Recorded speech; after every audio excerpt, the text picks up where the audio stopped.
네, 이것이 계시록이다. 일곱 교회 중에 다섯 번째 사르디스 교회편을 함께 나눠보도록 하겠습니다.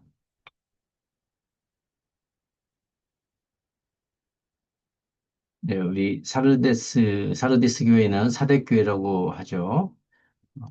예수님의 모습은 전능하신 주님으로 드러나고 있습니다. 하나님의 일곱 영과 일곱 별을 가지고 계시고요. 네, 칭찬은 옷을 더럽히지 않았다고 칭찬을 하고 있습니다.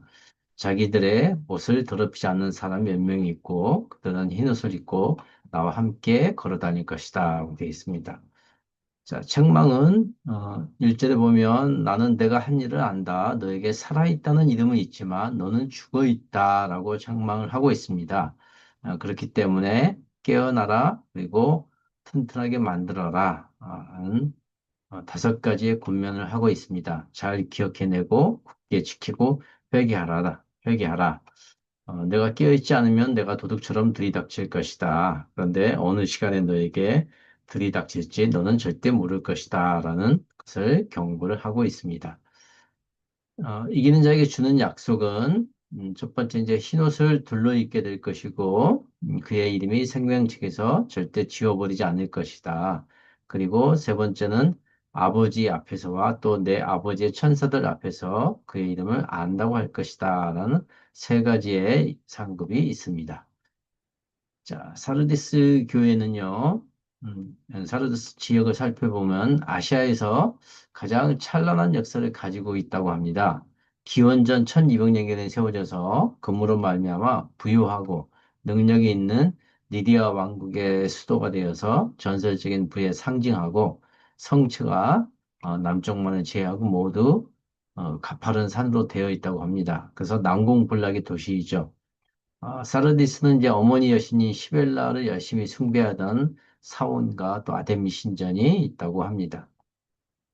자, 이 사르디스 사람들은 이제 이런 난공불락이기 때문에 그 안일함 때문에 오히려 두 번이나 정복을 당했습니다.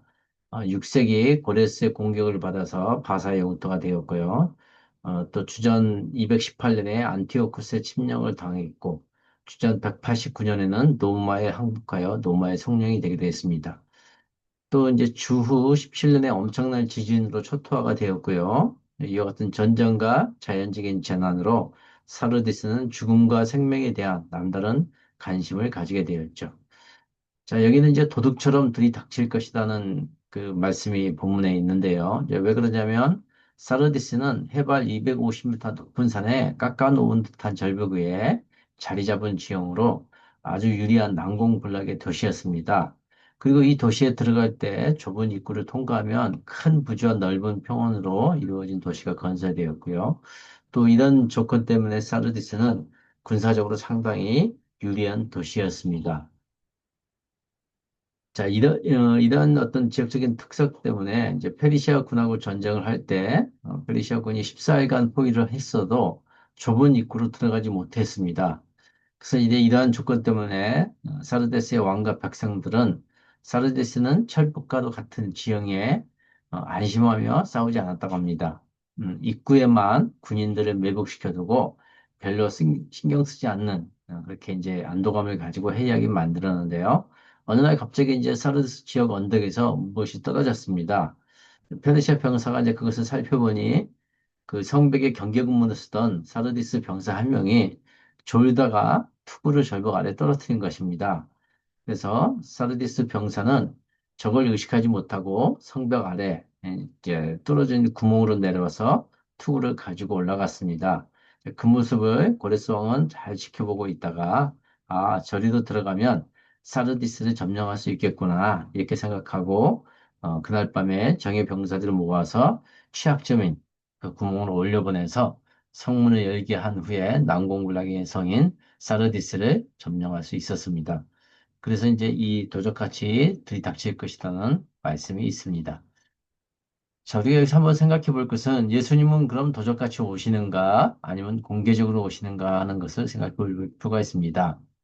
예, 도적같이 오신다는 말씀은 이제 마태복음 24장 몇 시에 도둑이 올지 또 데살로니가전서 5장에 주님의 날이 밤에 도둑이 오듯이 온다고 되어 있고요. 베드로후서 3장에는 주님의 날은 도둑같이 올 것이다라는 그런 말씀이 있습니다. 또 반면에 이제 공개적으로 오신다는 말씀은 마태복음 24장에 보면 인자가 하늘의 구름을 타고 능력과 큰 영광을 드러내며 온다고 되어 있고요. 계시록 1장에서는 그분이 오시는데 모든 눈이 보게 될 것이라고 하고 있고 사도행전 1장에서는 하늘로 가시는 것을 지켜본 그대로 오신다고 되어 있습니다. 이렇게 이제 두 완전히 대조적인 말씀이 있는데 이들에 대한 어떤 초점을 본다면 도적같이 온다는 이 시기와 방식이 예기치를 않고 있습니다. 마태복음 24장에 보면 그날과 그 시각에 대해서 아는 사람은 아무도 없다는 말씀이 있습니다. 그래서 언제 오실지를 모르는 거죠. 방식은 준비하지 않는 자에게 갑자기 오시며 또한 언제 오시는지는 아무도 알지 못하고 있고요. 자, 이렇게 말씀하시는 대상은 믿는 자에게 경고를 하는 거고요. 그것을 통해서 경건한 삶을 촉구하는 윤리적인 목적이 있습니다. 그래서 항상 준비하라 이렇게 되어 있습니다. 자, 공개적으로 오시는 방식은 모든 사람이 보게 되는 어떤 명백한 사건으로서 도적같이 오시는 게 이제 언제 포인트가 있다면 이 공개적으로 오시는 것은 어떻게 포인트가 있습니다. 자, 모든 그 인류가 예수님의 재림을 목격하게 되고 해서 재림은 우주적인 사건이 될 것이고요. 그래서 이제 대상은 모든 인류가 되고 어, 왕의 귀환인데요. 오셔서 심판을 합니다. 그리고 구원을 하시는 그러한 목적들을 가지고 있기 때문에 도저까지 오신다는 말씀과 공개적으로 오신다는 말씀은 둘 다 같은 말이 모순되게 보이지만 결국은 두 가지 방식으로 예수님이 오시는 것을 알 수가 있습니다. 자, 사르디스의 이기는 자의 상급은 이제 크게 세 가지라고 말씀을 드렸습니다. 첫 번째는 흰옷을 입는 것입니다. 우리 요한계시록에서 이제 옷은 어떤 개개인의 정체성을 상징하는 것이죠. 그가 어떤 옷을 입었느냐에 따라서 혹은 옷을 입었는지 여부에 따라서 역사의 마지막을 완성하는 하나님의 구원과 그리스도 영광에 동참할 수 있는지 여부에 대한 어떤 분수령이 형성이 되죠. 자, 그래서 흰옷은 아무나 아무 때나 입는 것이 아니고요. 거듭난 신자들이 죽은 후에 주로 입는 옷입니다. 그래서 흰옷을 입는다는 것은 거의 모든 학자가 인정하는 대로 예수 그리스도로 말미암아 의롭다 하심을 입는 것이죠.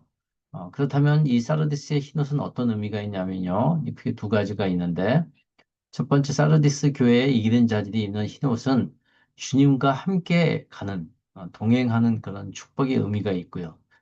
두 번째는 이제 로마에서 이 흰옷은 전쟁에서 승리한 말단 귀족들이 계산 행렬할 때 흰옷을 입었다고 합니다. 자, 이를 로마 황제가 이끌었고요.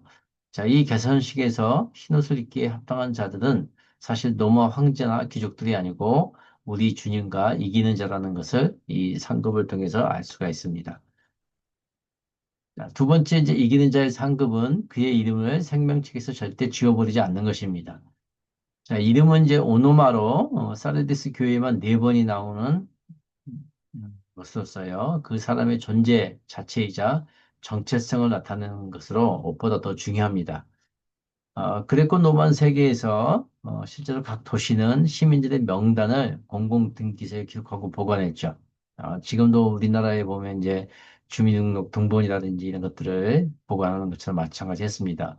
그런데 심각한 어떤 범죄를 저질러서 유죄 판결을 받은 사람들은 그 이름이 그 대장에서 말소됐다고 합니다. 그래서 고대 아테네에서는 사형 판결을 받은 시민의 경우 사형이 집행되기 전에 시민 명부에서 그 이름을 삭제했다고 합니다. 그래서 이 사르디스 교회에서는 이기는 자에게는 생명책의 이름을 기록하신다고 되어 있지 않고 이미 기록된 이름이 흐려지거나 지워지지 않는다라고 되어 있습니다.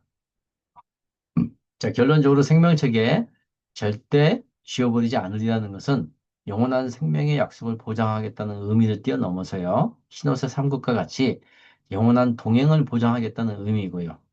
그리고 이제 구원 이후에 바른 삶을 살지 못하는 신자들은 바깥 어두운 데 쫓겨나 슬피 울며 이들과는 둘째 사망의 해를 당하는 것처럼 고통을 받는다고 볼 수가 있습니다. 자, 이기는 자의 상급의 세 번째는 아버지와 천사들 앞에서 이름을 안다고 하는 것입니다. 자, 안다는 것은 이제 허몰로게소로 약속하다, 고백하다, 확언하다, 동의하다 이제 이런 의미가 있는데요. 법적인 의미에서는 진술하다, 증언하다는 의미를 가지고 있습니다. 그래서 법정에서 우리의 이름이 인정되는 것입니다. 자, 사르디스 교회는 왜냐하면 살아있다는 이름은 있지만 죽어있다는 교회라고 앞에서 이제 설명을 드렸습니다. 그런 교회인데 이기는 자의 이름이 시인되고 인정된다는 것은 살아있다는 그런 증거이죠. 자, 바울도 우리가 무명한 자 같으나 유명한 자라고 한 것처럼 비록 사르데스 교회 성도들이 이름도 없이 어려운 가운데 있었지만 주님은 이기는 자는 그 이름을 유명하게 만들겠다고 하시고 있습니다. 자, 요한은 여기서 사르디스 교회가 세간의 평을 따르지 않으면 살아있는 이름이지만 실상은 영적 죽음에 직면해 있는 이름뿐입니다. 그러나 그 가운데 승리하고 남은 소수의 이름이 있는데 그 이름은 생명책에 결코 지워지지 않고 하나님과 천사들 앞에서 시인될 것이라는 예언적인 말씀을 치밀하고 위대한 방식으로 드러내고 있습니다.